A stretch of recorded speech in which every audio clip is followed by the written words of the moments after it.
धर्मराज का समाराधन व्रत। राजा युधिष्ठिर ने पूछा, भगवान, ऐसा कौन सा व्रत है जिसके करने से यमराज प्रसन्न हो जाए और नरक का दर्शन ना हो? भगवान श्री कृष्ण ने कहा, महाराज, एक बार जब मैं द्वारका स्थित समुद्र में स्नान करके बाहर निकला, तब देखा कि मुद्गल मुनि चले आ रहे हैं। उनका तेज सूर्य के समान था और उनके मुख के तपस तेज से दिशाएं उद्भाषित हो रही थी। तब मैंने उनका अर्धपाद आदि से सत्कार कर आदर पूर्वक उनसे पूछा, महाराज, प्राणियों के लिए अत्यंत भयदायक नरक तथा यमदूतों आदि का जिससे दर्शन ना हो, ऐसा कोई व्रत आप मुझसे बतलाएं। ये सुनकर मुद्गल मुनि भी कुछ विस्मित से हो गए, किंतु बाद में शांत मन होकर वे बोले, प्रभु, एक बार ऐसा हुआ कि मुझे अकस्मात मूर्छा आ गई और मैं पृथ्वी पर गिर पड़ा। उस स्थिति में मैंने देखा कि हाथ में लाठी लिए हुए कुछ लोग आग से जलते हुए से मेरे शरीर से निकलकर बाहर खड़े हुए थे और मेरे हृदय से एक अंगूठे के बराबर व्यक्ति को बलपूर्वक खींचकर तथा रस्सियों से बांधकर यमपुरी की ओर ले जा रहे थे। फिर मैं तत्काल क्या देखता हूं कि यमराज की सभा लगी है और लाल पीले नेत्रों वाली यमराज सभा में विराजमान है तथा कफ, वात, पित्त, ज्वर, मांस, शोथ, फोड़े, फुंसी, भगंदर, अक्षी रोग, विषुचिका, कलग्रह आदि अनेक प्रकार के रोग और मृत्यु उन्हें घेरे हुए हैं और वे सभी मूर्तिमान होकर यम देवी की उपासना कर रहे हैं। यमदूत भयंकर शस्त्र धारण किए हैं। कुछ राक्षस, दानव आदि भी वहां बैठे हैं। सिंह, व्याघ्र, बिच्छू, दंश, सियार, सांप, उल्लू, कीड़े मकोड़े आदि भयंकर जीव जंतु वहां उपस्थित हैं। यमराज ने अपने किंकरों से पूछा, दूतो, तुम लोग यहाँ इन मुदग मुनि को क्यों ले आए? मैंने तो मुदगल क्षत्रियों को लाने के लिए कहा था। वह कौंडिन्य नगर का निवासी भीष्म का पुत्र है। उसकी आयु समाप्त हो चुकी है। इस मुनि को तत्काल छोड़ दो और उसे ही ले आओ।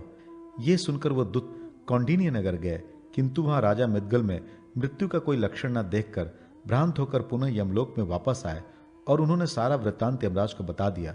इस पर यमराज ने उनसे कहा, दूतो, जिन पुरुषों ने नरकार्ति विनाशिनी त्रयोदशी का व्रत किया है, उन्हें यम किंकर नहीं देख पाते, इसलिए तुम लोगों ने राजा मृदगल को नहीं पहचाना। पुनः यमदूतों द्वारा व्रत के विधान को पूछे जाने पर यमराज ने उनसे कहा, मार्गशीर्ष मास के शुक्ल पक्ष की त्रयोदशी को जब रविवार एवं मंगलवार ना हो, तब उस दिन 13 विद्वान और पवित्र ब्राह्मणों तथा एक पुराण वाचक का वर्ण करके पूर्वाहन काल में इन ब्राह्मणों को उत्तराभिमुख पवित्र आसन पर बैठाएं। तिल तैल से उनका अभ्यंग करके गंध काशाय तथा हल्के गर्म जल से उन्हें पृथक पृथक स्नान कराएं और उनकी सेवा शुश्रूषा करें। अनंतर पूर्वाभिमुख बैठाकर उन्हें शाल्यन्न, मुद्गान, गुड़ के अपूप तथा सुपक्व व्यंजन आदरपूर्वक खिलाएं। पुनः व्रती पवित्र होकर आचमन करे और उन ब्राह्मणों की अर्चना करे। ताम पात्र में प्रस्थ मात्र, एक पसर या एक सिर, तिल, तंडुल, दक्षिणा, छत्र, जलपूर्ण कलश आदि उन्हें अलग अलग प्रदान कर विसर्जित करें। इसी प्रकार वर्ष भर तक व्रत करें।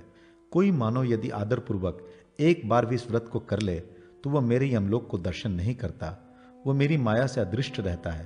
अंत में विमान द्वारा अर्क मंडल में प्रवेश कर वह विष्णुपुर और शिवपुर को प्राप्त करता है।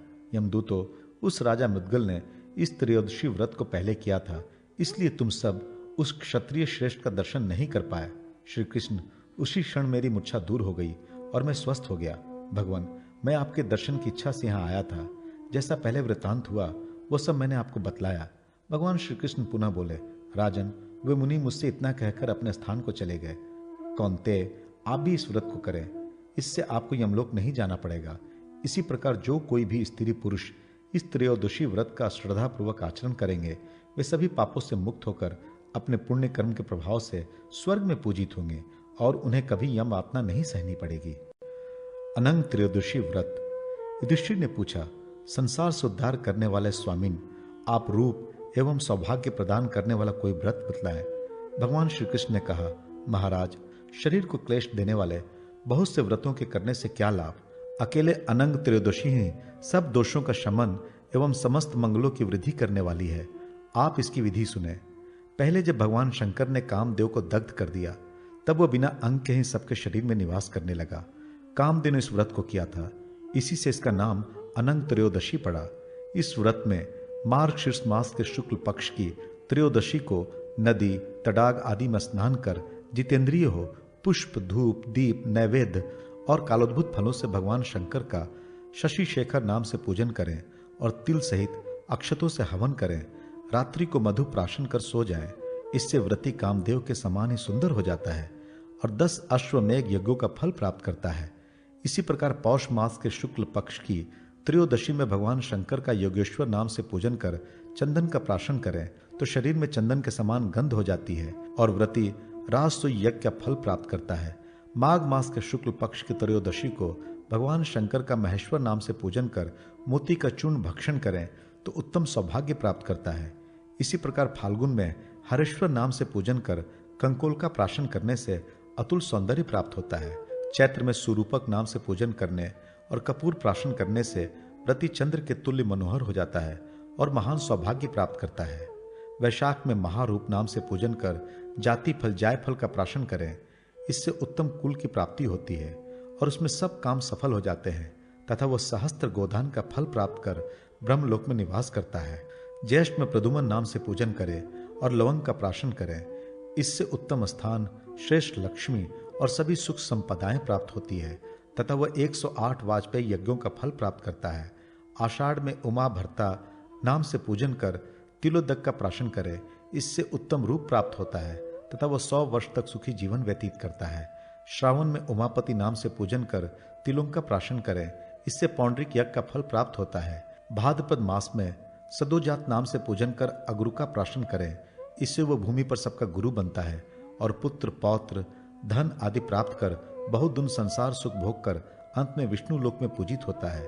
अश्विन मास में त्रिदशाधिपति नाम से पूजन कर स्वर्णोदक का प्राशन करे तो व्रती उत्तम रूप, सौभाग्य, प्रगल्भता और करोड़ों निष्कदान फल प्राप्त करता है। कार्तिक में विश्वेश्वर नाम से पूजन कर दमन दौना फल का प्राशन करें तो व्रती अपने बाहुबल से समस्त संसार का स्वामी होता है और अंत में शिवलोक में निवास करता है। इस प्रकार वर्ष भर इस उत्तम व्रत का पालन कर पारना करनी चाहिए। फिर कलश स्थापित कर उसके ऊपर ताम्र पात्र और उसके ऊपर शिव की प्रतिमा स्थापित कर श्वेत वस्त्र से आच्छादित करें। गंध, पुष्प, धूप, दीप, नैवेद्य आदि से उसका पूजन कर उसे शिव भक्त ब्राह्मण को प्रदान कर दें। साथ ही पय स्वनी, स्वत्सा, गौ, छाता और यथाशक्ति दक्षिणा देनी चाहिए। इस प्रकार जो इस अनंग त्रयोदशी व्रत को करता है और व्रत पारण के समय महान उत्सव करता है वह निष्कंटक राज्य, आयुष्य, बल, यश तथा सौभाग्य प्राप्त करता है और अंत में शिवलोक में निवास करता है। पाली व्रत एवं रंभा कदली व्रत। राजा युधिष्ठिर ने पूछा, भगवान, श्रेष्ठ स्त्रियां जल पूर्ण तडागों और सरोवरों में किस निमित्त स्नान दान आदि कर्म करती हैं, इसे आप बताएं। भगवान श्री कृष्ण बोले, महाराज, भाद्रपद मास के शुक्ल पक्ष की चतुर्दशी को बावली, कुएं, पुष्करणी तथा बड़े बड़े जलाशयों आदि के पास पवित्र होकर भगवान वरुण देव को अर्घ्य प्रदान करना चाहिए। व्रती को चाहिए कि तडाग के तट पर जाकर फल, पुष्प, वस्त्र, दीप, चंदन, महावर, सप्त धान्य, बिना अग्नि के स्पर्श से पका हुआ अन्न, तिल, चावल, खजूर, नारिकेल, बिजौरा, नींबू, नारंगी, अंगूर, दाड़िम, सुपारी आदि उपचारों से वाणु सहित वरुण देव की एवं जलाशय की विधि पूर्वक पूजा करें और उन्हें अर्घ्य प्रदान कर इस प्रकार उनकी प्रार्थना करें, जलचर जीवों के स्वामी वरुण देव, आपको नमस्कार है। सभी जल एवं जल से उत्पन्न रस द्रव्यों के स्वामी वरुण देव, आपको नमस्कार है। मेरे शरीर में पसीना, दुर्गंध या विरसता आदि मेरे मुख में ना हो। वारुणी देवी के स्वामी वरुण देव, आप मेरे लिए सदा प्रसन्न एवं वरदायक बने रहें।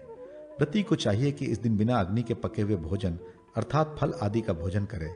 इस विधि से जो पाली व्रत को करता है वह तक्षण सभी पापों से मुक्त हो जाता है, आयु, यश और सौभाग्य प्राप्त करता है तथा समुद्र के जल की भांति उसके धन का कभी अंत नहीं होता। भगवान श्री कृष्ण ने पुनः कहा, राजन, अब मैं ब्रह्मा जी की सभा में देवर्षियों द्वारा पूछे जाने वाले देवल मुनि प्रोक्त रंभा व्रत का वर्णन कर रहा हूं। यह भी भाद्रपद शुक्ल चतुर्दशी को ही होता है। सभी देवताओं, गंधर्वों तथा अप्सराओं ने भी इस व्रत का अनुष्ठान कर कदली वृक्ष को सादर अर्घ्य प्रदान किया था। व्रती को चाहिए कि इस चतुर्दशी को नाना प्रकार के फल, अंकुरित अन्नों, सप्त धान्य, दीप, चंदन, दही, दुर्वा, अक्षत, वस्त्र, पकान, जायफल, इलायची तथा लवंग आदि उपचारों से कदली वृक्ष का पूजन कर उससे निम्नलिखित मंत्र से अर्घ्य प्रदान करें। कदली देवी, आप अपने पत्तों से वायु के व्यास से ज्ञान एवं चेतना का संचार करती हुई सभी कामनाओं को देती है। आप मेरे शरीर में रूप, लावण्य, आरोग्य प्रदान करने की कृपा करें। आपको नमस्कार है। इसके अनंतर स्वयं पके हुए फल आदि का भोजन ग्रहण करें। जो भी पुरुष अथवा स्त्री भक्ति से इस व्रत को करती है, उसके वंश में दुर्भगा, दरिद्रा, वंध्या, पापणी, व्याभिचारिणी, कुलटा, पुनर्भ, दृष्टा और पति की विरोधनी कोई कन्या नहीं उत्पन्न होती। इस व्रत को करने पर नारी सौभाग्य, पुत्र, पौत्र, धन, आयुष्य तथा कीर्ति आदि प्राप्त कर 100 वर्ष पर्यंत अपने पति के साथ आनंद पूर्वक रहती है। इस रंभा व्रत को गायत्री ने स्वर्ग में किया था। इसी प्रकार गौरी ने कैलाश में, इंद्राणी ने नंदनवन में, लक्ष्मी ने श्वेत द्वीप में, राज्ञी ने रवि मंडल में, अरुंधति ने दारुवन में, स्वाहा ने मेरु पर्वत पर, सीता देवी ने अयोध्या में, वेदवती ने हिमाचल पर और भानुमति ने तो नागपुर में इस व्रत को किया था। आग्नेय शिव चतुर्दशी व्रत के प्रसंग में महर्षि अंगिका का आख्यान। युधिष्ठिर ने पूछा, भगवान, प्राचीन काल में जब अग्निदेव अदृश्य हो गए, उस समय अग्नि का कार्य किसने किया और कैसे अग्नि पुनः अपना स्वरूप प्राप्त किया, इसे आप बतलाएं।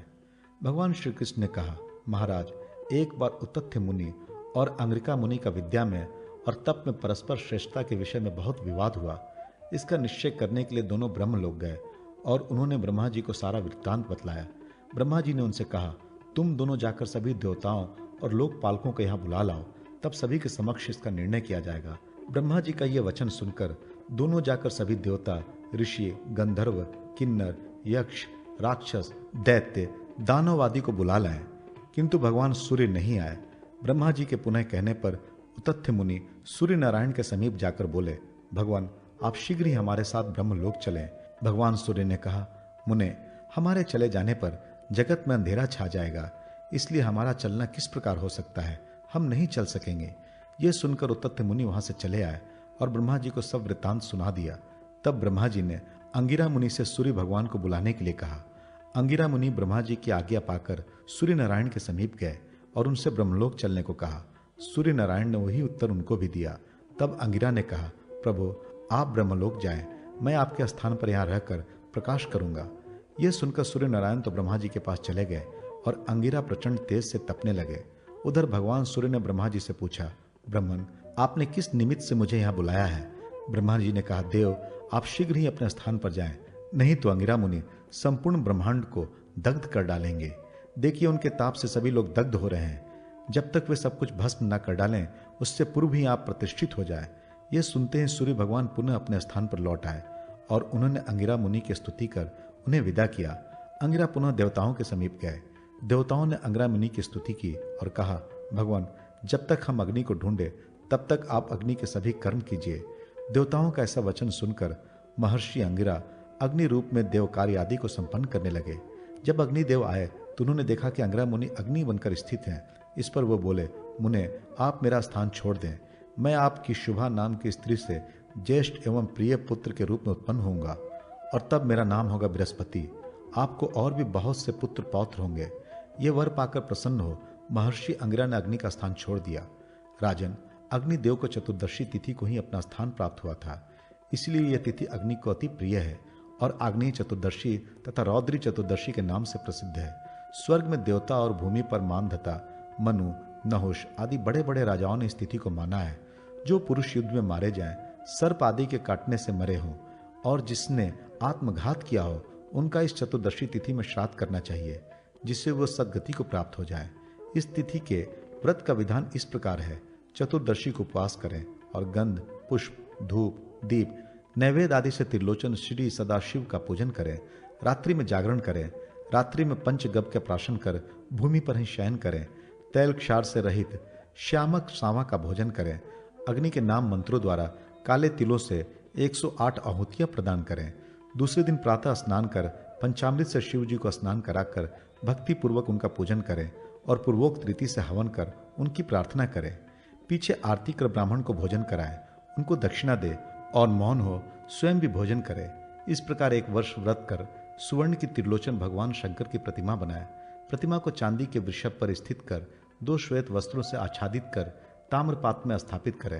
तदनंतर गंध, श्वेत पुष्प, धूप, दीप, नैवेद्य आदि से उसका पूजन कर ब्राह्मण को दे दे।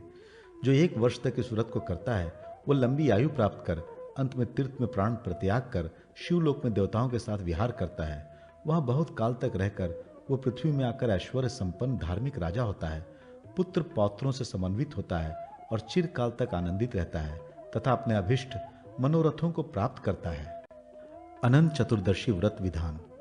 भगवान श्री कृष्ण ने कहा, राजन, संपूर्ण पापों का नाशक, कल्याण कारक तथा सभी कामनाओं को पूर्ण करने वाला अनंत चतुर्दशी नामक एक व्रत है, जिसे भाद्रपद मास के शुक्ल पक्ष की चतुर्दशी को संपन्न किया जाता है। युधिष्ठिर ने पूछा, भगवान, आपने जो अनंत नाम लिया है, क्या यह अनंत शेष नाग है या कोई अन्य नाग है, या परमात्मा है या ब्रह्म है? अनंत संज्ञा किसकी है, इसे आप बतलाएं। भगवान श्री कृष्ण बोले, राजन, अनंत मेरा ही नाम है। कला, काष्ठा, मुहूर्त, दीन, पक्ष, मास, ऋतु, अयन, संवत्सर, युग तथा कल्प आदि काल विभागों के रूप में मैं ही अवस्थित हूँ। संसार का भार उतारने तथा दानवों का विनाश करने के लिए वसुदेव के कुल में मैं ही उत्पन्न हुआ हूँ। पार्थ, आप मुझे विष्णु, जिष्णु, हर, शिव, ब्रह्मा, भास्कर, शेष, सर्वव्यापी ईश्वर समझिए और अनंत भी मैं ही हूँ। मैंने आपको विश्वास उत्पन्न करने के लिए ऐसा कहा है।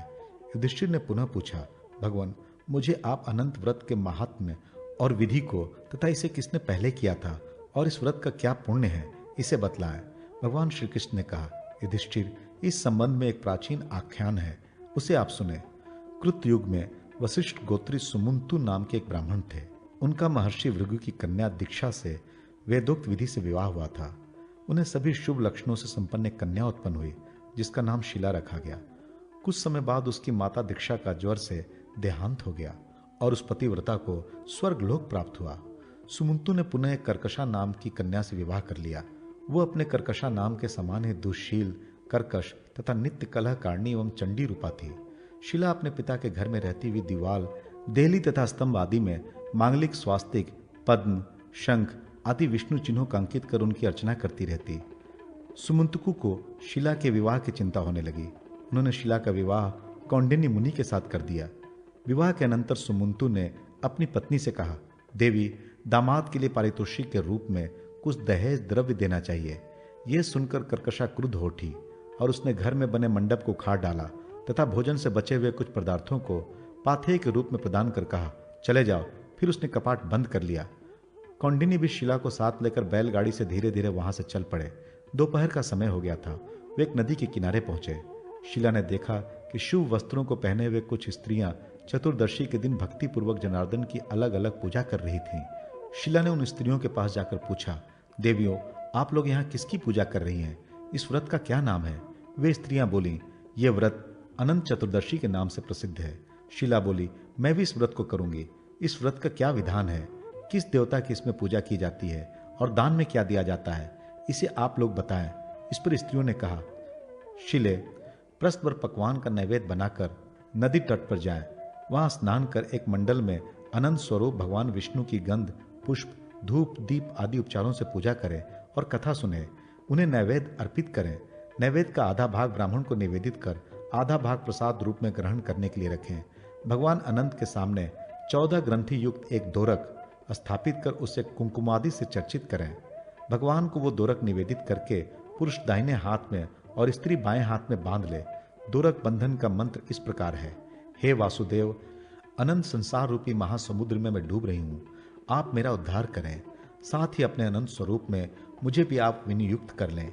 हे अनंत स्वरूप, आपको मेरा बार बार प्रणाम है। दोरक बांधने के अनंतर नैवेद्य ग्रहण करना चाहिए। अंत में विश्व रूपी अनंत देव भगवान नारायण का ध्यान कर अपने घर जाएं। शिले, हमने इस अनंत व्रत का वर्णन किया। तदनंतर शीला ने भी इस विधि से इस व्रत का अनुष्ठान किया। पाथे निवेदित कर उसका आधा भाग ब्राह्मण को प्रदान कर आधा स्वयं ग्रहण किया और दोरक भी बांधा। उसी समय शीला के पति कौंडिन्य भी वहां आए। फिर वे दोनों बैलगाड़ी से अपने घर की ओर चल पड़े। घर पहुंचते ही व्रत के प्रभाव से उनका घर प्रचुर धन धान एवं गोधन से संपन्न हो गया। वह शीला भी मणि मुक्ता तथा स्वर्ण आदि हारों और वस्त्रों से सुशोभित हो गई। वो साक्षात सावित्री के समान दिखाई देने लगी। कुछ समय बाद एक दिन शीला के हाथ में बंधे अनंत दोरक को उसके पति ने क्रुद्ध होकर तोड़ दिया। उस विपरीत कर्म विपाक से उनकी सारी लक्ष्मी नष्ट हो गई। गोधन आदि चोरों ने चुरा लिया। सभी कुछ नष्ट हो गया। आपस में कलह होने लगा। मित्रों ने संबंध तोड़ दिया। अनंत भगवान के तिरस्कार करने से उनके घर में दरिद्रता का साम्राज्य छा गया। दुखी होकर कौंडिन्य एक गहन वन में चले गए और विचार करने लगे कि मुझे कब अनंत भगवान के दर्शन का सौभाग्य प्राप्त होगा। उन्होंने पुनः निराहार रहकर तथा ब्रह्मचर्य पूर्वक भगवान अनंत का व्रत एवं उनके नामों का जप किया और उनके दर्शनों की लालसा से विवल होकर वह पुनः दूसरे निर्जन वन में गए। वहां उन्होंने एक फले फूले आम वृक्ष को देखा और उससे पूछा कि क्या तुमने अनंत भगवान को देखा है? तब उसने कहा, ब्राह्मण देवता, मैं अनंत को नहीं जानता। इस प्रकार वृक्षों आदि से अनंत भगवान के विषय में पूछते पूछते घास चरती हुई एक स्वत्सा गौ को देखा। कौंडिन्य ने गौ से पूछा, धेनु के, क्या तुमने अनंत को देखा है? गौ ने कहा, विभो, मैं अनंत को नहीं जानती। इसके पश्चात कौंडिन्य फिर आगे बढ़े। वहां उन्होंने देखा कि एक वृषभ घास पर बैठा है। पूछने पर वृषभ ने भी बताया कि मैंने अनंत को नहीं देखा है। फिर आगे जाने पर कौंडिन्य को 2 रमणीय तालाब दिखलाई पड़े। कौंडिन्य ने उनसे भी अनंत भगवान के विषय में पूछा, किंतु उन्होंने भी अनभिज्ञता प्रकट की। इसी प्रकार कौंडिन्य ने अनंत के विषय में गंधर्व तथा हाथी से पूछा। उन्होंने भी नकारात्मक उत्तर दिया। इस पर वह कौंडिन्य अत्यंत निराश हो पृथ्वी पर गिर पड़े। उसी समय कौंडिन्य मुनि के सामने कृपा करके भगवान अनंत वृद्ध ब्राह्मण के रूप में प्रकट हो गए और पुनः उन्हें अपने दिव्य चतुर्भुज विश्व रूप का दर्शन कराया। भगवान का दर्शन कर कौंडिन्य अति प्रसन्न हो गए और उनकी प्रार्थना करने लगे तथा अपने अपराधों के लिए क्षमा मांगने लगे।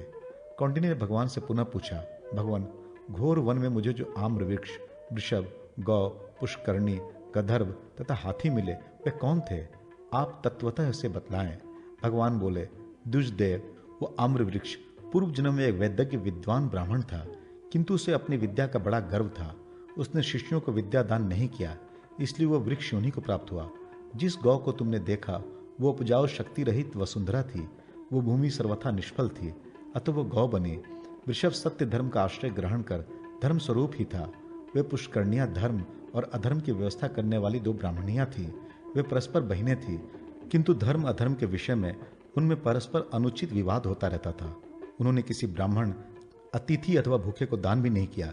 इसी कारण वह दोनों बहनें पुष्करणी हो गईं। यहाँ भी लहरों के रूप में आपस में उनमें संघर्ष होते रहता है। जिस गंधर्व को तुमने देखा वो पूर्व जन्म में महान क्रोधी व्यक्ति था और हाथी पूर्व जन्म में धर्म दूषक था। हे विप्र, मैंने तुम्हें सारी बातें बतला दी।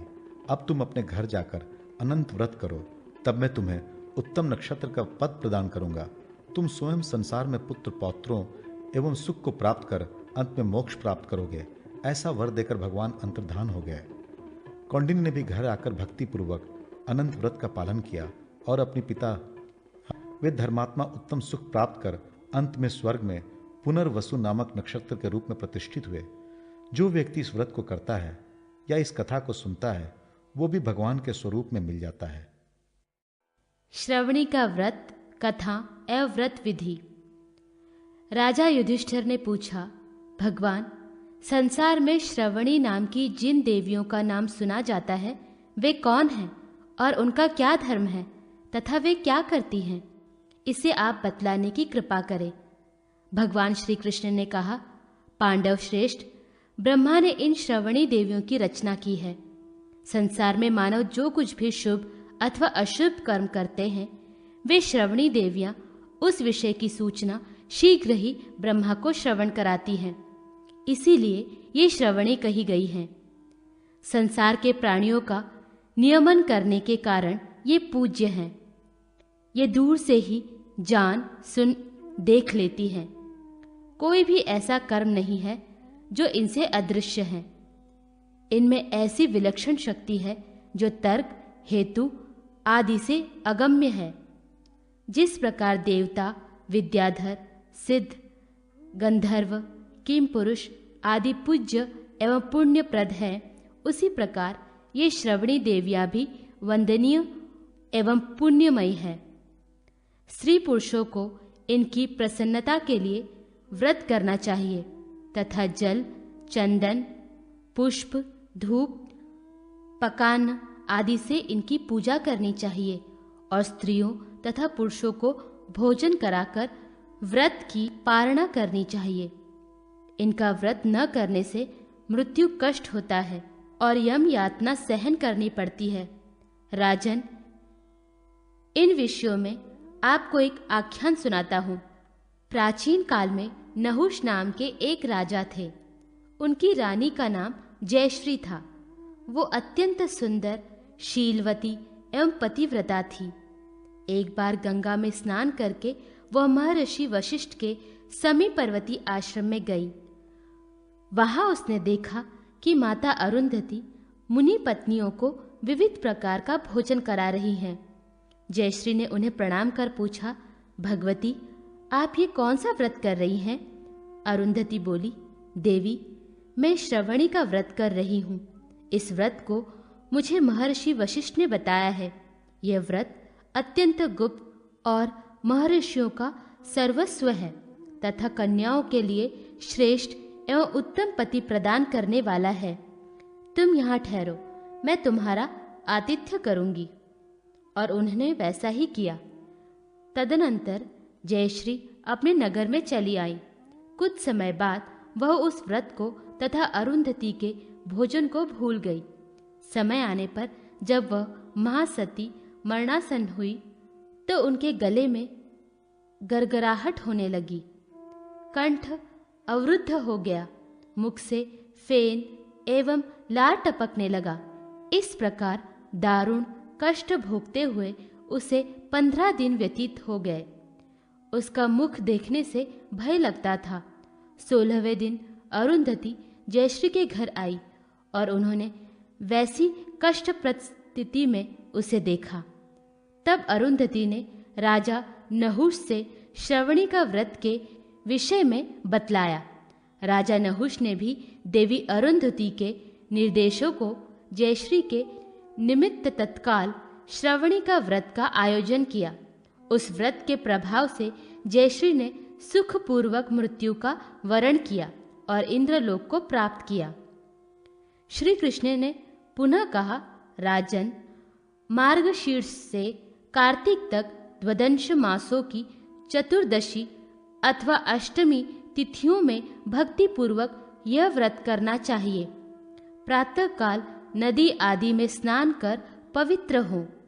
श्रेष्ठ 12 ब्राह्मण दाम्पत्यों अथवा अपने गोत्र में उत्पन्न 12 दाम्पत्यों को बुलाकर गंध, पुष्प, रोचना, वस्त्र, अलंकार, सिंदूर आदि से उनका भक्ति पूर्वक पूजन करें।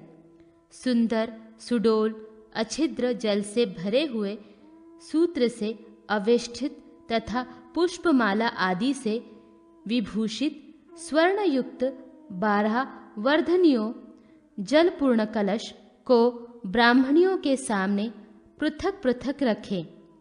उनमें से मध्य की एक वर्धनी उठाकर अपने सिर पर रखें तथा उन ब्राह्मणियों से बालावस्था, कुमारावस्था तथा वृद्धावस्था में किए गए पापों के विनाश, सुखपूर्वक मृत्यु प्राप्ति तथा संसार सागर में पार होने और भगवान के परम पद को पाने के लिए प्रार्थना करें।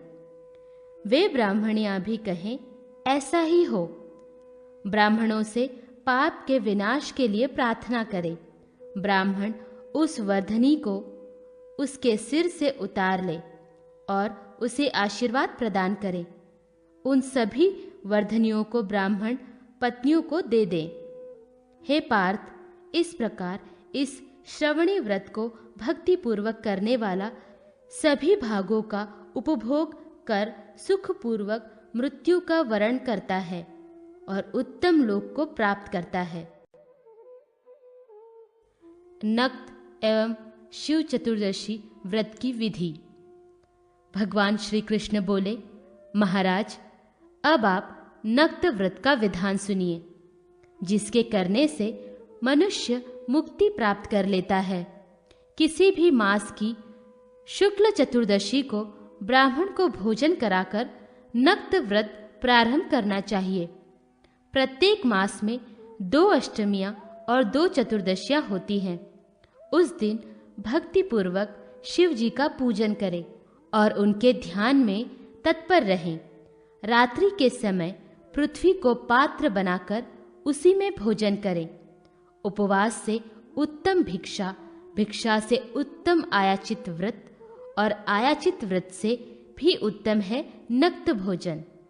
इसीलिए नक्त व्रत करना चाहिए। पूर्वाहन में देवता, मध्याहन में मुनिगण, अपराह्न में पितर और सायंकाल में ग्रहक आदि भोजन करते हैं। इसीलिए सबके बाद नक्त भोजन करना चाहिए। नक्त व्रत करने वाला पुरुष नित्य स्नान, स्वल्प हविष्यान्न भोजन, सत्य भाषण, नित्य हवन और भूमि शयन करे। इस प्रकार 1 वर्ष तक व्रत करके अंत में घृतपूर्ण कलश के ऊपर भगवान शिव की मृत्तिका से बनी प्रतिमा स्थापित करें। कपिला गौ के पंचगव्य से प्रतिमा को स्नान कराकर फल, पुष्प, यव, क्षीर, दही, दुर्वाकुर, तिल तथा चावल जल में छोड़कर अष्टांग अर्घ्य प्रदान करें।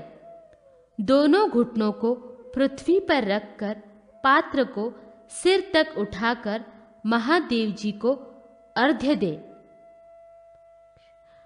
अनंतर अनेक प्रकार के भक्ष्य भोज्य नैवेद्य निवेदित करें।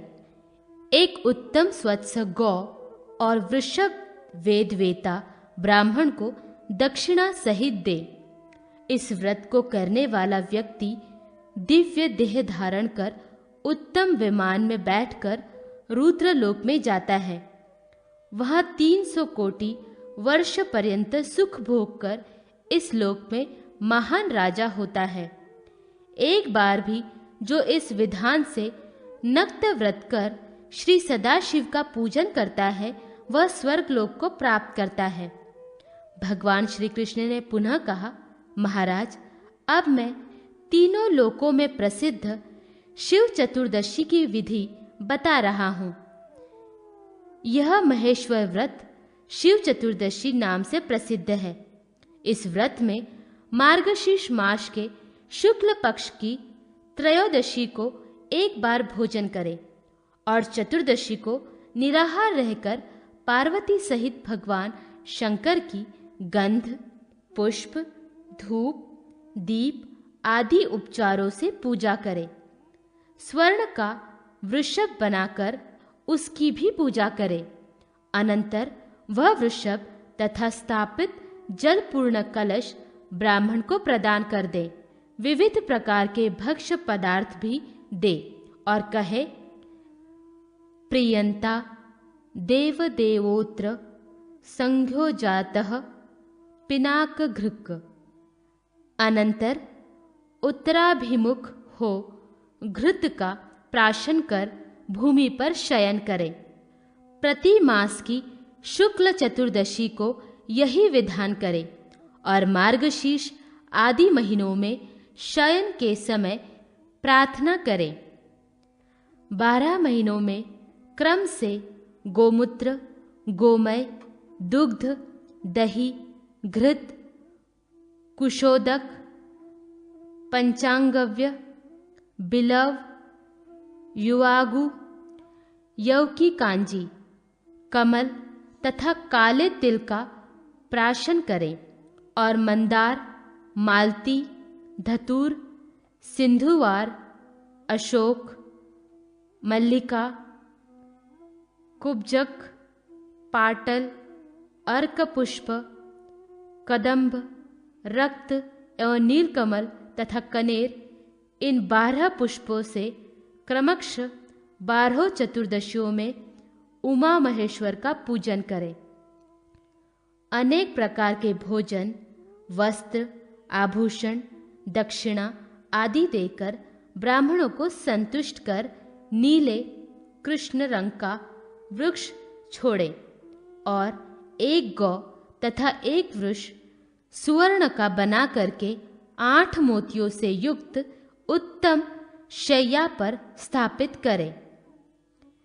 जल कुंभ, शाली चावल, घृत, दक्षिणा सहित सब सामग्री वेद वृत्तपरायण शांति चित्त सपत्निक ब्राह्मण को प्रदान कर दें। इस व्रत को जो पुरुष भक्तिपूर्वक करता है उसके माता पिता के भी सभी पाप नष्ट हो जाते हैं और वह स्वयं 1000 अश्वमेध यज्ञ का फल प्राप्त करता है तथा दीर्घायु ऐश्वर्य, आरोग्य, संतान एवं विद्या आदि प्राप्त करता है। बहुत दिनों तक संसार का सुख भोगकर वह विष्णुलोक आदि में विहार करता हुआ अंत में शिवलोक को प्राप्त करता है। सर्वफल त्याग चतुर्दशी व्रत। भगवान श्री कृष्ण बोले, भारत, अब आप सर्वफल त्याग चतुर्दशी व्रत का महात्म्य सुने। ये संपूर्ण कामनाओं को पूर्ण करने वाला है। इस व्रत का नियम मार्गशीर्ष मास के शुक्ल पक्ष की चतुर्दशी को अथवा अन्य मासों की अष्टमी को ग्रहण करना चाहिए। उस दिन ब्राह्मण को पायस भोजन कराकर दक्षिणा दे। इस व्रत का आरंभ कर वर्ष भर कोई निंद्य फल मूल तथा 18 प्रकार के धान्य भक्षण न करे। वर्ष के अंत में चतुर्दशी अथवा अष्टमी के दिन स्वर्ण के रुद्र एवं धर्मराजा की प्रतिमा बनाकर 2 कलशों के ऊपर स्थापित कर उनका पूजन करें।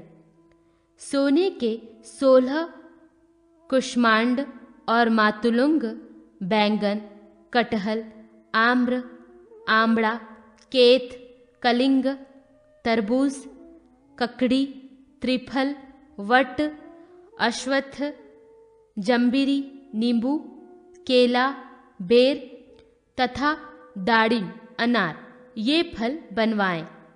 मूली, आंवला, जामुन, कमलगट्टा, करौंदा, गुलर, नारियल, अंगूर, 2 बन भंटा, कंकोल, काकमाची, खीरा, करील, कुटज तथा शमी ये 16 फल चांदी के बनवाएं और ताल, अगत्स्य, पीडार, खजूर, सूरण, कंदक, कटहल, लकुच, खेक्सा, इमली, चित्रावली, कुटशाल्यमलिका, महुआ, कारवेल्य, वल्ली तथा गुदपटोलक ये 16 फल तांबे के बनवाएं।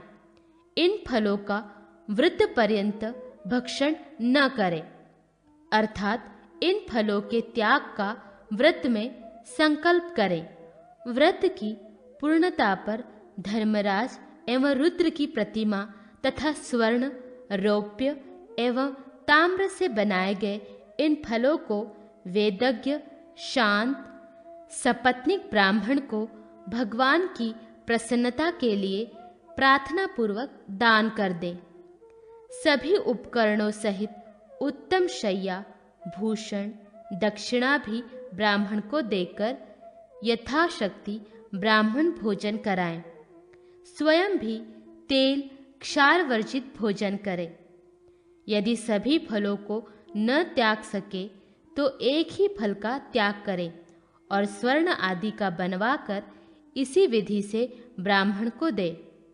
उन फलों में जितने परमाणु होते हैं उतने 1000 युग वर्ष तक इस व्रत को करने वाला व्यक्ति रुद्रलोक में पूजित होता है। स्त्रियों को भी ये व्रत करना चाहिए। इस व्रत के करने वालों को किसी जन्म में इष्ट का वियोग नहीं होता और अंत में वह स्वर्ग में निवास करता है। पौर्णमासी व्रत विधान एवं अमावस्या में श्राद्ध तर्पण की महिमा।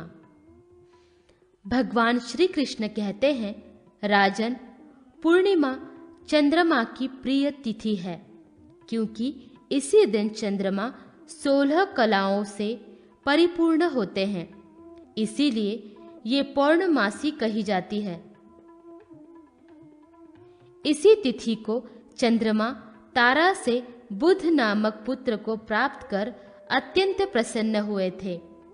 यह पौर्णमासी तिथि सभी मनोरथों को पूर्ण करने वाली है। चंद्रमा ने स्वयं कहा है कि जो इस पूर्णिमा तिथि में भक्ति पूर्वक विधिवत मेरी पूजा करेगा, मैं प्रसन्न होकर उसकी सभी कामनाएं पूर्ण कर दूंगा।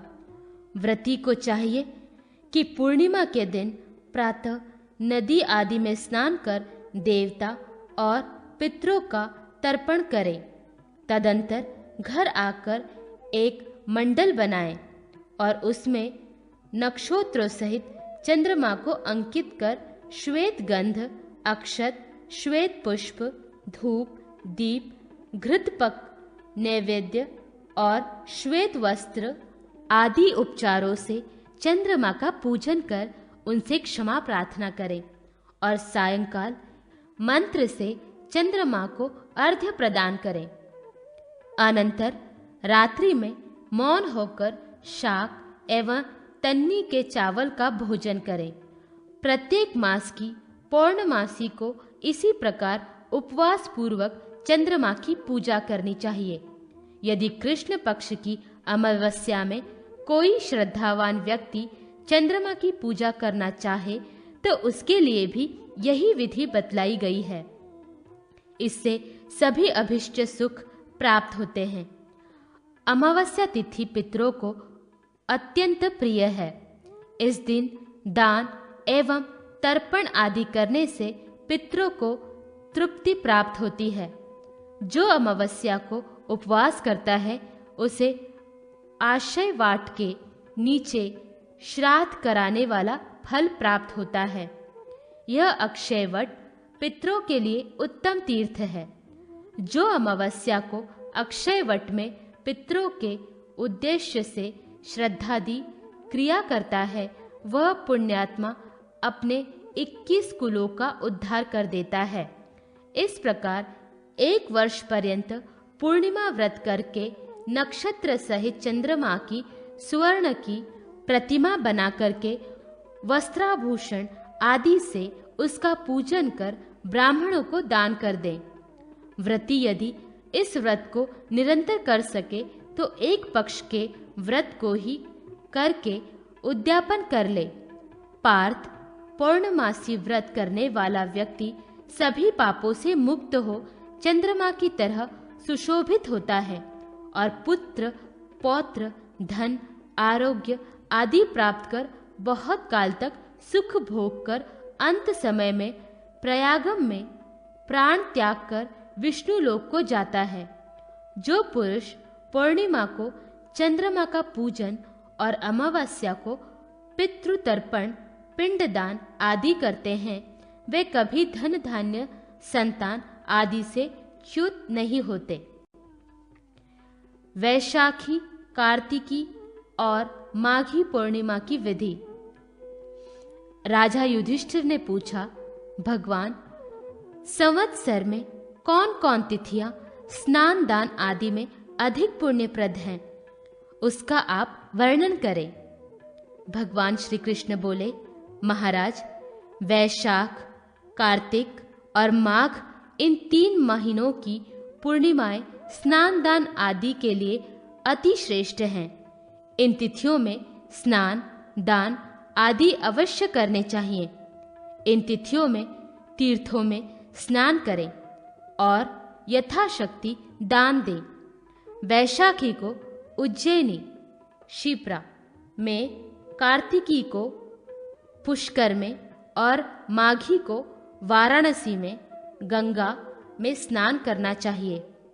इस दिन जो पितरों का तर्पण करता है वह अनंतर फल पाता है और पितरों का उद्धार हो जाता है।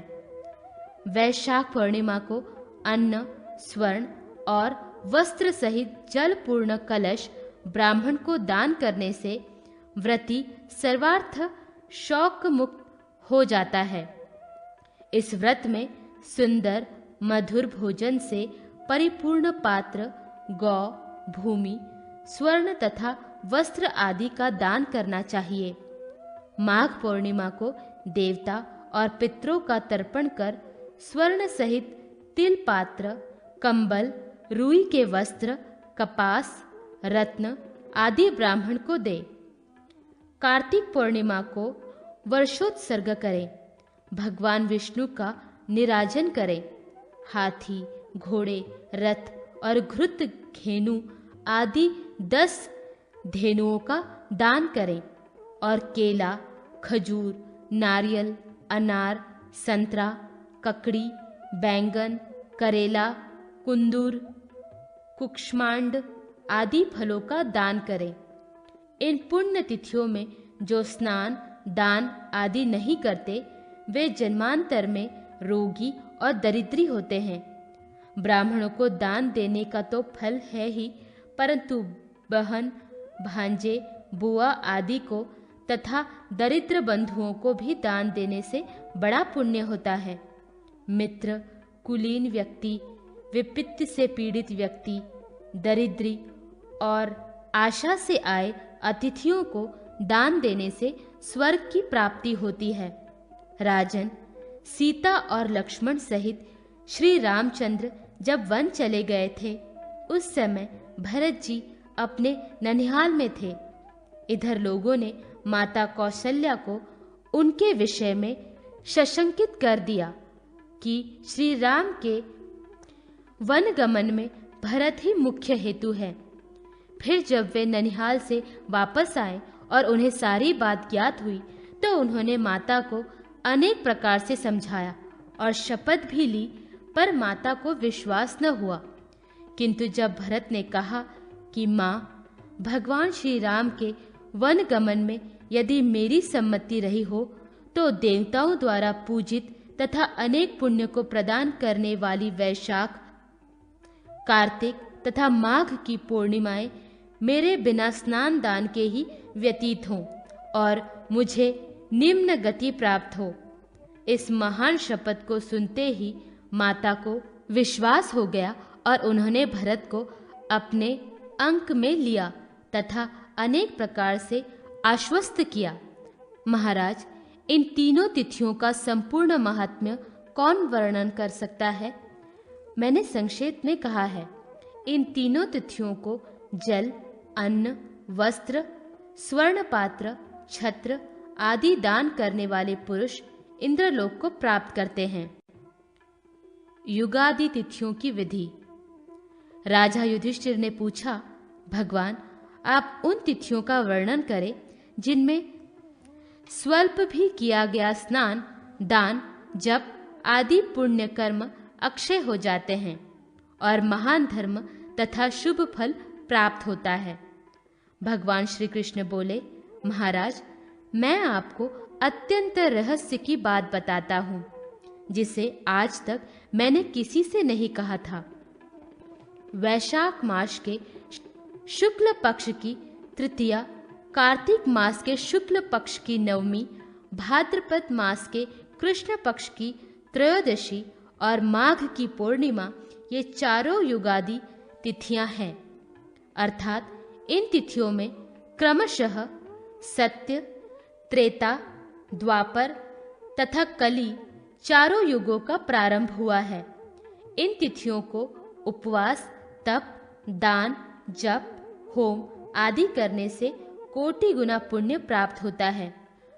वैशाख शुक्ल तृतीया को गंध, पुष्प, धूप, दीप, नैवेद्य, वस्त्र भूषाणिधि से लक्ष्मी सहित नारायण का पूजन कर स्वच्छ लवण धेनु का दान करना चाहिए। कार्तिक मास के शुक्ल पक्ष की नवमी को नदी, तड़ाग आदि में स्नान कर पुष्प, धूप, नैवेद्य आदि उपचारों से उमा के साथ नीलकंठ भगवान शंकर की पूजा कर तिल धेनु का दान करना चाहिए। भाद्रपद कृष्ण त्रयोदशी को पितृ तर्पण कर शहद और घृत युक्त अनेक प्रकार के पकवानों से ब्राह्मण भोजन कराए तथा दूध देने वाली सुंदर, सुपुष्ट, स्वच्छ प्रत्यक्ष गौ ब्राह्मण को दान करना चाहिए। माघ पूर्णिमा को गायत्री सहित ब्रह्मा जी का पूजन कर स्वर्ण वस्त्र, अनेक प्रकार के फलों सहित नवनीत धेनु का दान करना चाहिए। राजन, इस प्रकार दान करने वालों को तीनों लोकों में किसी वस्तु का अभाव नहीं होता। इन युगादि तिथियों में जो दान दिया जाता है वो अक्षय होता है। निर्धन हो तो थोड़ा थोड़ा ही दान करें, उसका भी अत्यंत पुण्य प्राप्त होता है। वित्त के अनुसार शैया, आसन, छतरी, जूता, वस्त्र, स्वर्ण, भोजन आदि ब्राह्मण को दान देना चाहिए। इन तिथियों में यथाशक्ति ब्राह्मण को भोजन भी कराएं। अनंतर प्रसन्न मन से बंधु बांधवों के साथ मौन हो स्वयं भी भोजन करें। यज्ञादि तिथियों में दान पूजन आदि करने से कायिक, वाचिक और मानसिक सभी प्रकार के पाप नष्ट हो जाते हैं और दाता अक्षय स्वर्ग प्राप्त करता है।